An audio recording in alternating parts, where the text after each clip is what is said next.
Mamensha Asem free Ghana ni abrantie Tariq Lamptey. Yetse ni din wo system ni ma chekakra. On say nyame ya adoma Tariq Lamptey and Brighton for contract ebewu June 30th 2026. Now as it stands now, Obia and said the name say Brighton for no ebe renew contract na so mun renew for Tariq Lamptey. Now no anaba to just say Galatasaray for no monitor Tariq Lamptey situation with Brighton. Say Omoshana Brighton phone renew the contract for Tariq Lamptey. Galatasaray for decided say Ombebo Pia Brighton for no. Normally Oma negotiate for Ghana near branch Tariq Lamptey.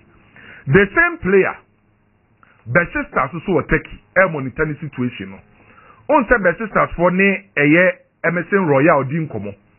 Na no na Bessisters for decided say MSN Royal deal no and go through our next target ebe Tariq Lamptey. So as it stands now, two giants from Turkey, Galatasaray, and Bessisters so munya no monitor Tariq Lamptey situation with Brighton. Real Madrid are saying na kin medru no. Madrid impending for say omahu say team ni nyina no omu weakest spot the center back area. Enti animu ya na waso mu san center back e de ne ba. Na two center backs are Real Madrid for target no. Enye news obieni Konate ni Saliba. Konate ene Saliba. Ana Real Madrid for target say awoso omunya omo e de omo bese boboku ni. Na Real Madrid for tena se ye omu hwehwe mu ye omu ebobo ni omam no. Omu se Saliba ni Konate no. Animu ya de omu ko sesi ombetimenya no Konate. No mo center back animu ya. Na Konate plan ni say ankombo season ni wie. Na the contract number wiye. Na Real Madrid for mpanyim for tena se omo analyze omu team no mo ni say omo ankofa a center back amba animu ya na. New season omo ho be kire omo. Enti omo decide say after the omo debate be call Liverpool. Na kina ha say na afresem ne wo no. Madrid for no next week in Traiba ne say omo prepare 20 million euros e dey akoma Liverpool Konate. Nyame aduma next week Madrid prepare 20 million euros e dey akoma Liverpool for Konate. Omo ti say ne dey omo no Lukadaya bebi omo gina no e hoye. Seman 20 million euros na Konate renew obebe free. And they say Liverpool for next week no omo 20 million euros no enye sa Konate bebe free. And the new offer next week Madrid dey call for Konate Liverpool no 20 million euros. Enra ana story yi beto oja. Say kwa kuti Manchester City prepare bid with their Barcelona. Ni nyina no Kunde. Emenu story ni beto oja say Manchester City for prepare bid bi. I say almost 80 million euros for Kunde our Barcelona. Na eno ana intermediaries na omukobuta Barcelona for no.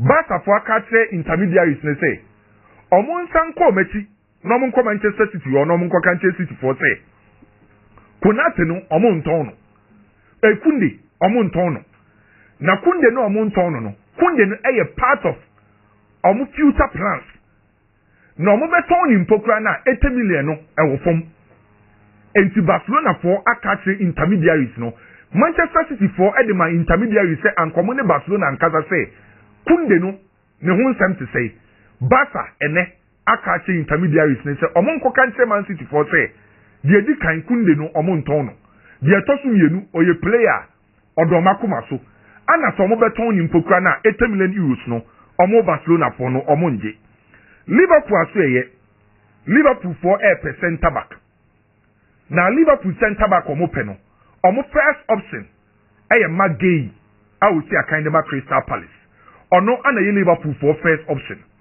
Na eno na Liverpool for say sa Crystal Palace for say change on be yire bo ne so a eni omo be ko Villa Park no ma ko Aston Villa Konsa the plan B for Liverpool about the center back area.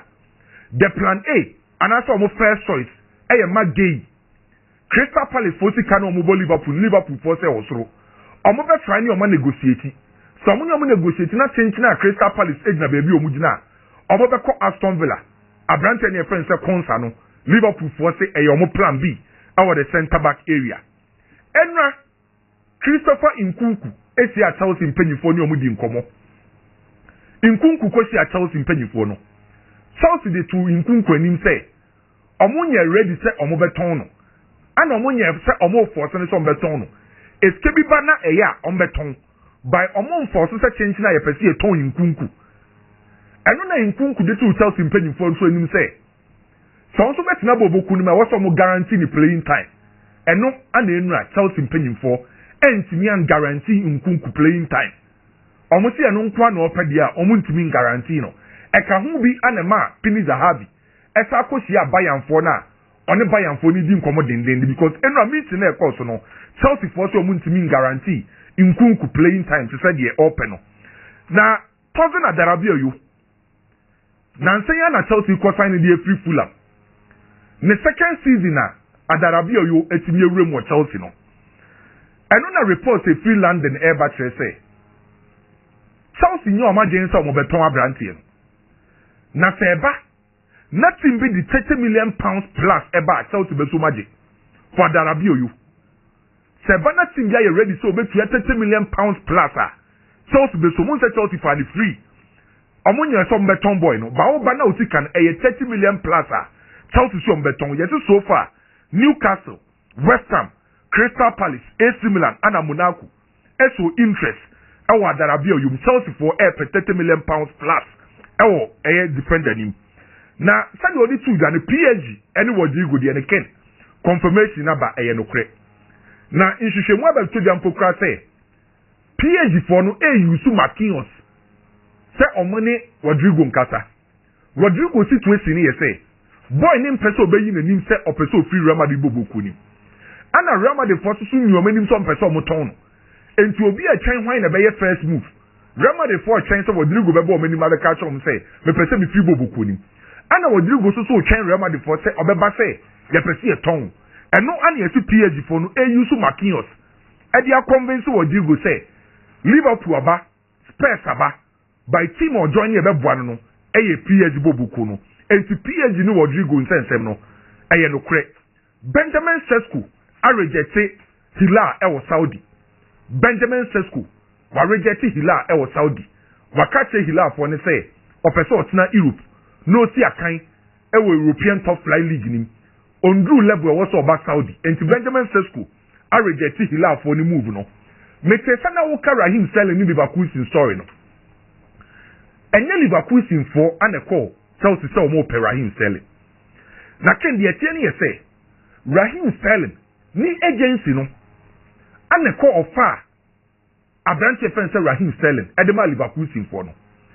Na obekaya at the time na Everton ha go Manchester United no.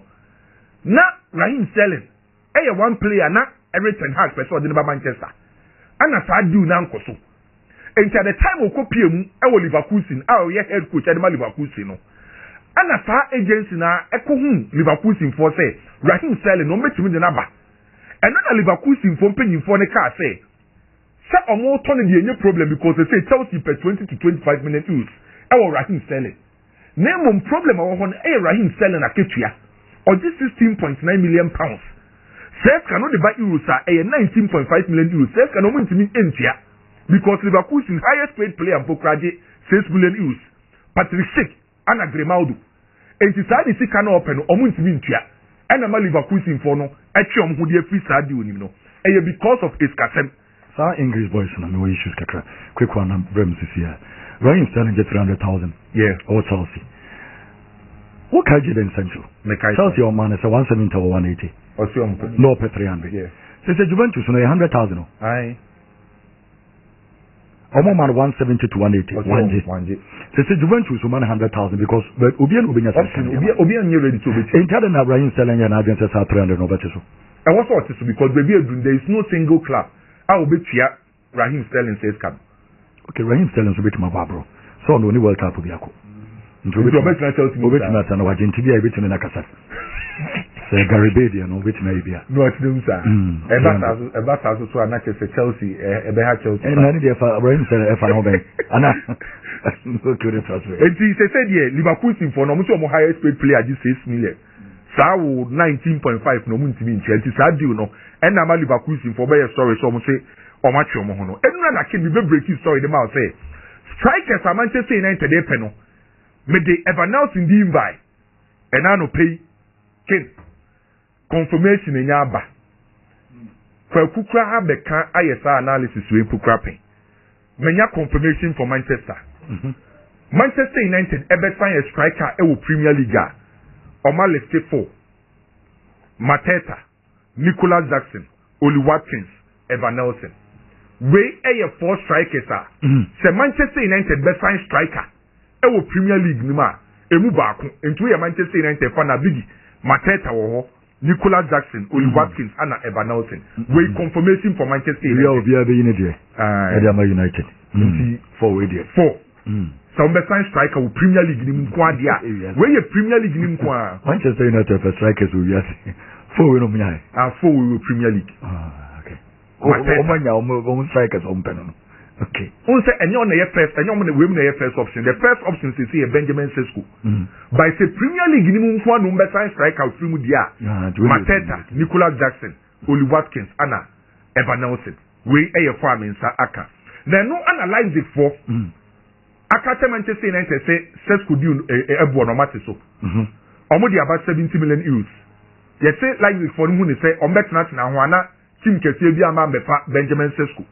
Enti like for no at Benjamin Sesko bu no so e di about 70 million euros. Na kin enra ye say be breaking news bi wa say Chelsea fo be sia Xavi Simons impanyimfo.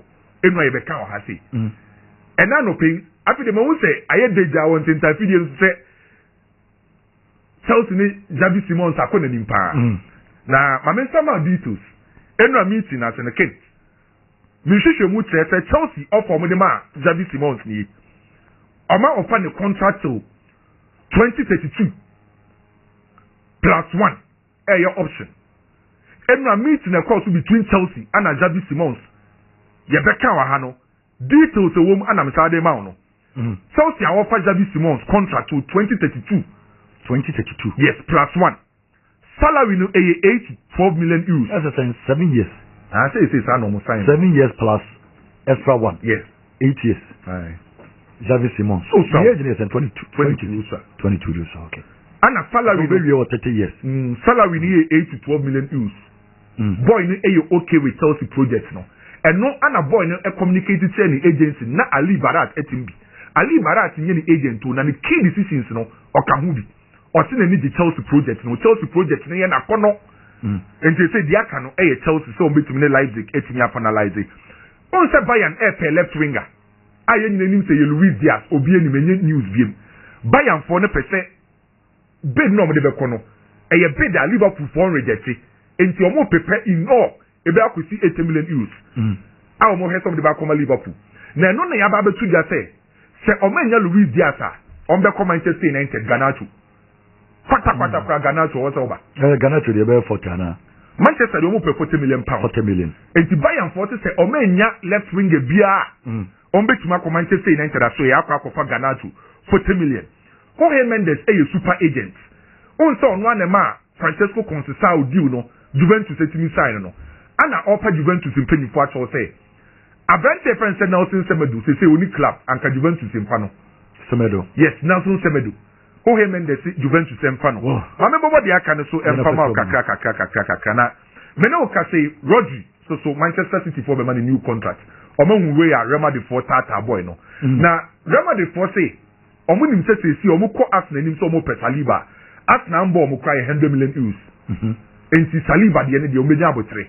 100 million euros so munye ready so ba ku tiama Arsenal ma be for me e kelen tuana say amulaya o kwa mo fa tu o musika de amulaya no na so mo so na so mo yeska foi by 100 million euros ma be for ntua Saliba de o muntia na ken ma me break story we na me fancy ati ma ewie ya Manchester United loan offer me de call Aston Villa ewie ya wo ka say ya na yensa kan for Emiliano Martinez Aston Villa for asa rejected nothing Omo penny loan with option to buy. Aston Villa for instance, somebody omo for 40 million pounds in Pambra.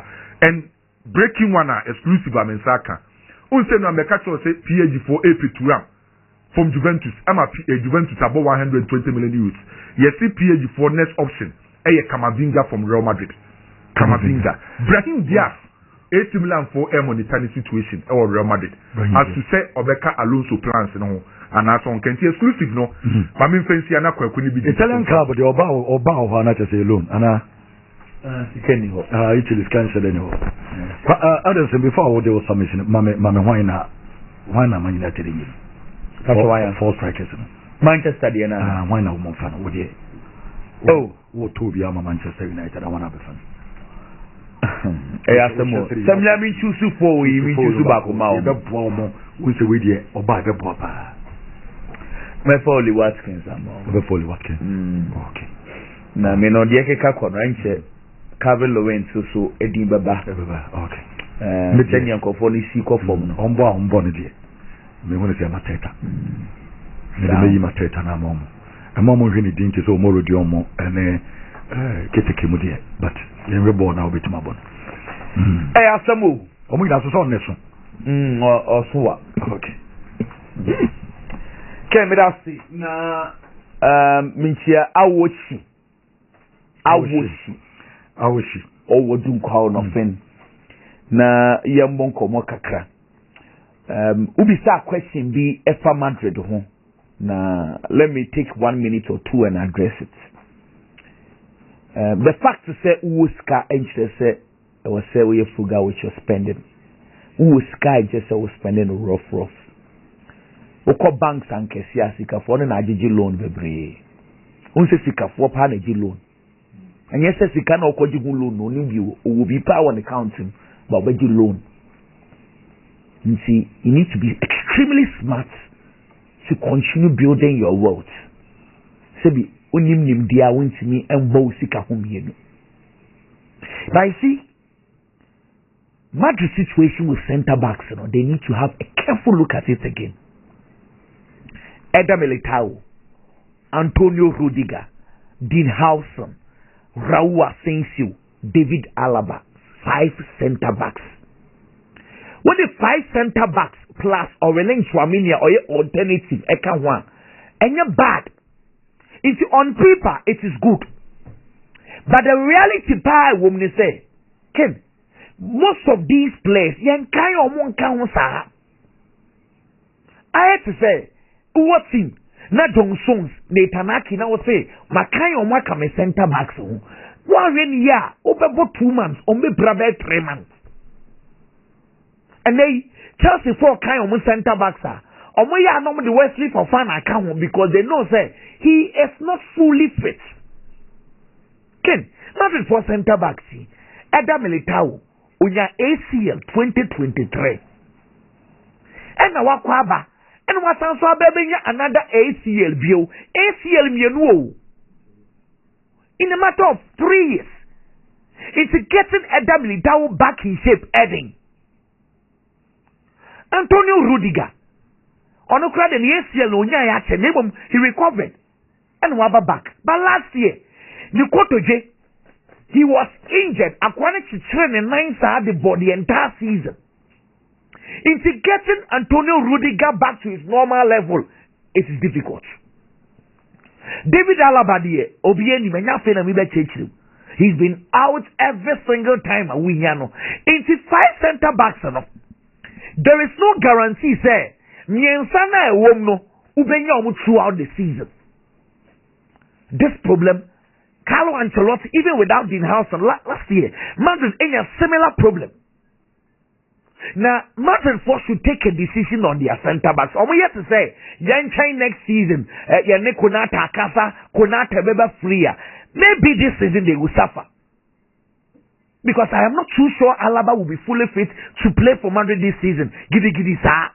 Militao, me wouldn't hear. Because every chance I get to back to the normal level. Antonio Rudiger, Obebo for a fully fitter, he's better. Name him, how guaranteed are you? Because Aquan and Nino, ya chichere sa fe na wakwe says ya but see how well and Antonio Rudiger bebosa. You should be very careful. Mimenya, they need to buy a center back anywhere near. Because number 5 the 5 center backs say yo, I won't cut as well here. But the reality is that almost 2 center backs pay. Well, then move on. I'm going to take a decision here. Liverpool 4. Magay na or Crystal Palace no. I kind of 1 year.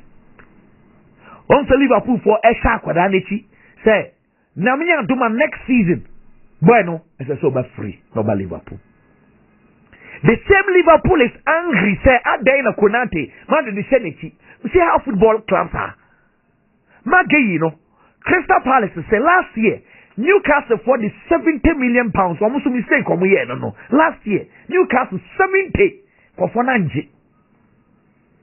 For this boy. And now bueno, also extend I kind of 1 year with the contract. So Crystal Palace won't possess we don't can say Crystal Palace they are extremely confused. So boy no ko free ya, omabaka. Liverpool for say yen sika no. Bueno nya sa ye be fa the free. The same Liverpool ni buafu se Konate, man the Senate. It's how football clubs are. A common one up it. And come and one so na as we jakakra. Okay. Last year, Chelsea for 11 signings.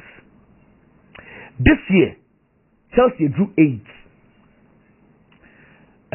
Yake Kakono, Mike Pendes, Dario Sugu, William Estevao, Dilap, Mamadou Sarr, Kendrick Paye, Joao Pedro, Jamie Gaines. Just say, Omo drew 8. It's a slightly say Omo drew 10 because he changed Jabi Simons and he changed Jaraha to Subeba. Signings in here, it looks like we cannot stop them. They will continue making it because they say in the eyes of Todd Bowley and in the board of directors, they see Chelsea as a clubber. Yes, they want trophies. Business aspects. So I'm not going to delve into those business aspects. Now, Ken, Jaraha to not Chelsea for Penano. Last year, he was linked to Real Madrid. Arsenal for no open. City kwa yakopako anepe onibo. Ayakwada. Na mameka se mi won say the quest for a left-footed center back. Our sanso tini ball left back no edos wo Europe pa o. Because say who a traditional number 3. Normally, traditional number 3 for no omo idea is that they be attack, let's attack. But who a traditional left-footed center back or Timmy sounds about rare. I am normally defensive. That is the difference. To say Manchester City, Okowa, Josco Vardiol, or a center back, or Timibo as a left back. Inigo Martinez, Barcelona, or a center back. Say Carbon Children of Western as a left back. To say the Wako PAG, William Pacho, or a center back. Carbon Children of Western as a left back. Manchester United, Alessandro Martinez, he can also do same. Class of Dodwana will be Arsenal, Kwanano Wakofa, Califieri Diaba. Now, Chelsea was similar profile. I agree. Levi Cowell. Or call Brighton. I'll sound so back. Or was the left back, and Sana Okwa center back. Or no a similar profile. Name of the rest of the profile at Chelsea war, Bediashil. Changing I didn't say, in fact. And no see the Chelsea cover Renato Viega by. Renato Viega, or a similar profile, center back, it's in a left back. But since Renato Viega free one, clearly Chelsea left back one a wadam pine. We kuku free one and that kuku amono. Once a James Nebo and Asamalogo so Nebo. It's clearly Chelsea needs a backup.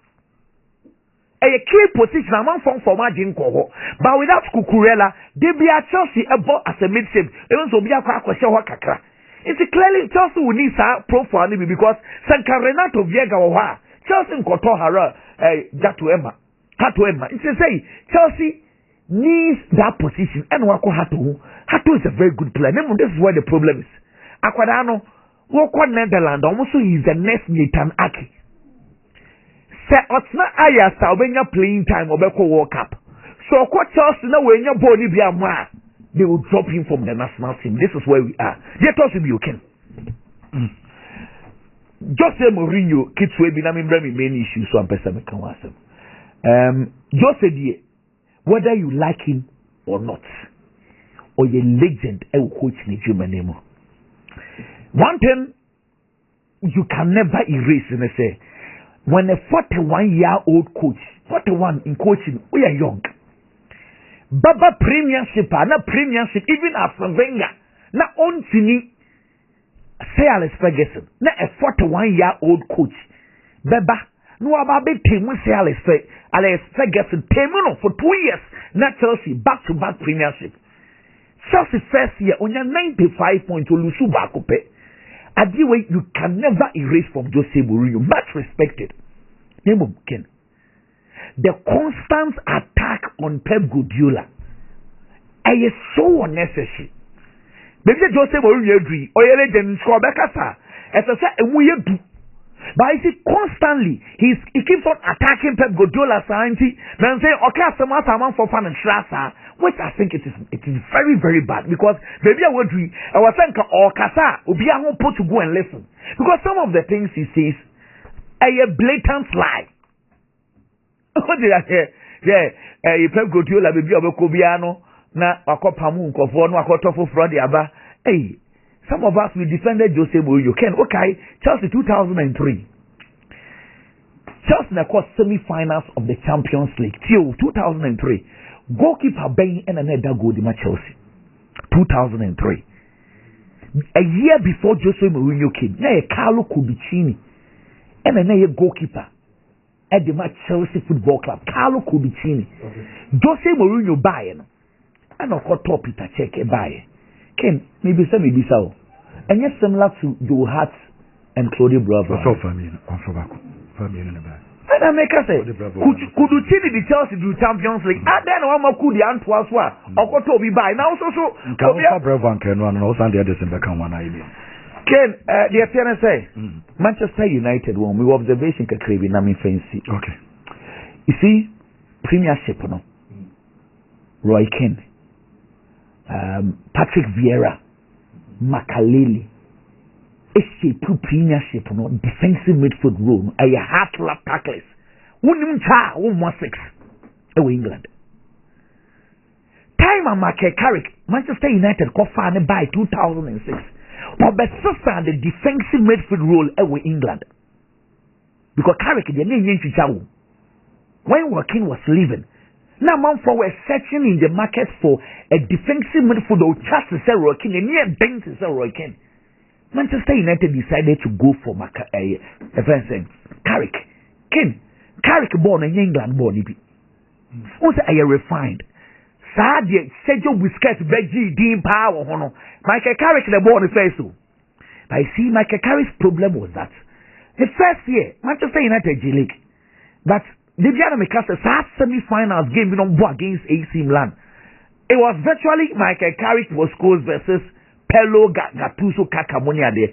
If Manchester United had won the Champions League, can it never cost Ruby? Make somebody the assembly to say Michael Carrick and the first English teamer and Manchester United who said Sa number 6 for England almost Sana Kakra. Into Carrick Kwajebo Unjabibri, he was controlling the ball. And it's the who Sergio Busquets one year there. Ken, because of time, let me quickly wrap up. Now saying Manchester United, central midfielders from Mofano. Say defenders never ball, we na hide you, down one. I'm Johnny. I'm Johnny Ball. Say a typical sixer or per ball control pad. Defenders never baller. On no crown or by Babes Fabo. You probably he does not care. So we know I'm near Jim for no.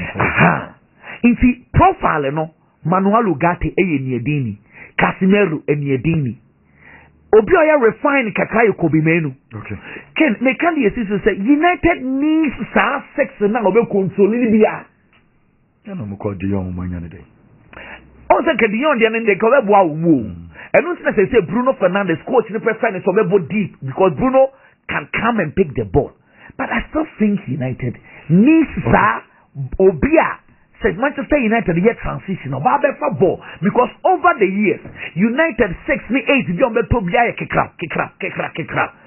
It is time for the club to move on because they say, "Whoa, Bobo, and yeah, what they say the road to Manchester City." Said the Thomas Pepper, no, Arsenal and they Martins to be men the ever be take over. And yeah, said the Frankie de Jong, Barcelona for your transitioner. Said they now, football is sir. And I think that the profile Manchester United needs will make football. Should target deep lying playmakers, Libya. And of course, if they do that, Manchester United won't have any problem. Okay. Anderson, but Biggie, Bre, Mamma Fantu, that's Mene Lewe Bedin Como, and Chakra, Quadion Cancer, Nina, Captain Trowry.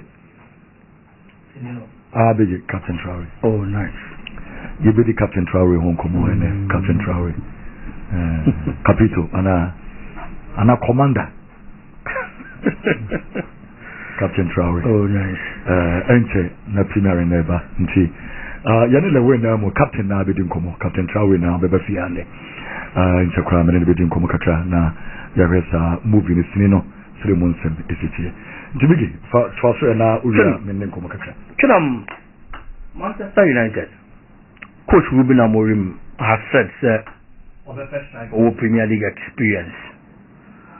First of all, you ask yourself, sir, at the end of my coach that decided, sir, upon all the strikers and I linked to Manchester United, or the probably Premier League experience, no you see on only mum, at the above the number 9 for Manchester United. Number 1, coach number 2 players are more foreigners. Among 3 Premier League in mu, and above Manchester United are strikers. And Joshua Zegzi and Rasmus Højlund. These are 2 players from the English Premier League, at Manchester. But they weren't bought from the English Premier League. Coach in the buyer, and Manchester more to say. Or more money, more Asian grind. Over Rasmus Højlund, the second season of Manchester United last season, in the first season, or the 10 goals in the Premier League in the Manchester United. And see, every supporter was okay because the first season, no about 10 years, supporters refused. So adapted to the team, any environment, any English Premier League in the or numbers, the performance, I better should be I change your muhu, But in the second season, the moment after so adapt here, number expect a good performance from a player, last season. Last season, moment and more money yet. Because last season, goals for the Manchester United Bobo Kunu league in Mono, only 4 goals. After Sana Washa 10 the previous season. It's really an only few on them. Now go ahead Joshua Zegzia. And also the first season for Manchester United, Nana last season. For Manchester United. And also share saying. Or share 3 goals every league in and the Manchester United. It's the top 2 strikers for Manchester United combined. I share just 7 goals in the league. Coach in the international share report, no have be a players you free by. Of you say, a man because they came outside the Premier League, or more adaptation and koye. And then see, and I'm a man set well, or man to me, I'm a good numbers. And see a failure. So, compare player the number of Manchester United Bobo Kulimoa. As a so probably English Premier League nibi. Dada. So the adaptation and the problem. Mano. And when the papa decided, so I failure the best strikers of English Premier League nimo. So the strikers of English Premier League nimo. Yes, I listen about Montano. Players 4. Ever now the last season and the first season, English Premier League. Can also say 10 goals that they might burn off. The performance then you're bad. At the first time, England. No, Baba said 10 years, I'm burn off there. But in the first season, it's only that Premier League experience. Maybe on one film with the number of goals or share and being in the first season. Number 2, Nicholas Jackson. And also the second season. Premier League anymore. The first season was 14. Second season was 10. I think that he hasn't been a player was so very well and so England. And it's also go book on because Enka was settled here. And the strikers now Chelsea Coco Fabayano in the just ended season. And Kayama be push on only out. It is because Chelsea feels that he's not giving them what they need. And it's no person on also so called. It's also the number of goals. Any kind of offer about Premier League, anytime I was spending, maybe on also so film. I never become Jean-Philippe Mateta, any player for anything only Watkins. Jean-Philippe Mateta as a striker, and you're bad. Top for the past 2 seasons. Player about why are consistent with Premier League, Philippe Mateta account. Last 2 seasons, OC 16. Last season, OC 14. It's the numbers there. He's been good at Premier League. Consistency in the Premier League. About 4.5 seasons. And the Diama Crystal Palace, English Premier League. It's the consistency. And you know the terrain very well. Jean-Philippe Mateta also as a good striker. What show you Watkins are? Ken, Philippe Mateta numbers became very good for the past 2 seasons. And Founder was 24.5. They are coming in and no finding the CTA. But for only Watkins as a player, for the past 5 seasons, our English Premier League, he's been super consistent with the numbers. For last 3 seasons especially. Was it 15 last 3 seasons? Last season, Jean-Philippe Mateta scored around 2 goals or so. English Premier League anymore. Who you only see one more? Last 2 seasons he scored 19 goals in the league. Jean-Philippe Mateta age 16. Last season Oli Watkins age 16 goals for Premier League anymore. Jean-Philippe Mateta and so age 14 goals in Premier League anymore. On also Oli Watkins has spent 5 seasons. It's the only for Jean-Philippe Mateta one. In terms of consistency, better for Boboso 4.5 and 5 years but per the numbers game and the consistency, the rate at which I'll be goals. No higher consistent was one on there. Me and Kameko for Oli Watkins as a striker for Manchester United. If only decided to move fast striker with English Premier League anymore. Or no, and amazing for Manchester United. Because he's shown that kind of consistency and so now after problem are United supporters the break what in age. They feel say 29 years there. And Manchester United improve relatively younger. No credit. Okasa me no be yarding. But coach this is now or taking it as a clearly. When we say the honeymoon period days are over. It's over probably buy and instantly or hit the ground running. And into the open the Premier League experience. Manchester United for Robin Van Persie around that same age. 28, 29 years. Or buy or be top scorer. English Premier League or Manchester United or better for me. If the age shouldn't be a factor. So what for Oli Watkins they are almost 2 years of consistent goal scoring form. English Premier League anymore. At least 2 years so no build with team no. I will be for Eddie Ababesha was on only few man. So I prefer him as a better choice compared to all the other strikers. Manchester United they from the English Premier League. Ken Inter Milan player friend say Hakancha Hanoglu. Abba back and it has been confirmed say Osina Inter Uncle Babia. Supporters and they are very happy. We didn't blame the supporter because supporters the players are more joy. Supporters the players or the results Ebreno.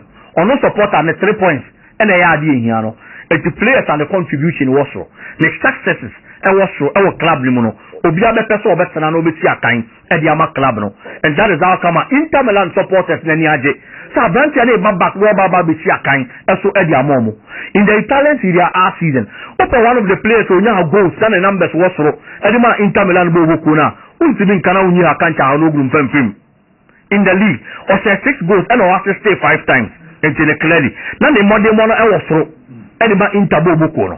Who ya lulu fi one in the Champions League. Or say 4 goals and or assisted twice. Champions League ni muno. O promo man goals. Edema Inter Milan. Ultimate winning film. And clearly, he's one player. The numbers game he's been there for Inter Milan. Bobo Kono. You share club World Cup no. You win that team performance. Without him, Tokura ne da Inter Milan board him 51. Player friend say Aslani. A Juma Hakancha Hanoglu. You know ultimate yet. And only one yaw and a captain. Lautaro Martinez the carbon or the cocky can no. It's clearly it is because of how important the player is. Any player is absent. Tokura de ba Inter Milan team no and the cofa santo kwani nyina ba e. It is so much dim commerce two differences. No man hu sa branch and the cofa team no si akan. I feel it is a step in the right direction. Omra Inter Milan bobo ko no omra meboa. Now goals in the numbers no the more last season. The contribution being an anchor man in midfield for Inter Milan bobo ko no. Na game plan and plan ni jira no so ne de. Omo be hia no mfimfin ho. Say the be oba be boa na nema be konkan. It o ma settle bibia na afei oba. No baba be ti akan dia ma Inter Milan na ken. Eye ntokwa na esi ye ni nyina no. Na ye yiem. Omo mfa ni nyina nto omo chi. This is the time the supporters are going to need their best players because there will be a change in the technical team. It is a playing body near consistent and only the bomber man near my conkai, and near my quanimudia momo, rather than send to Kwane at the Adinkitibi and to be playing body name. There be it is not going to help. It's almost a normal set to Bibiana branch and enjoy it no. Now Omunsia Kana near so and conkai from Momoken. Jura has to the I feel say it is good for the player. Say Obejoini Chelsea Bobokono. Or Chelsea and the signings no more yana. In almost all the positions they get backups. Last time, now a couple of friends with James and Watson.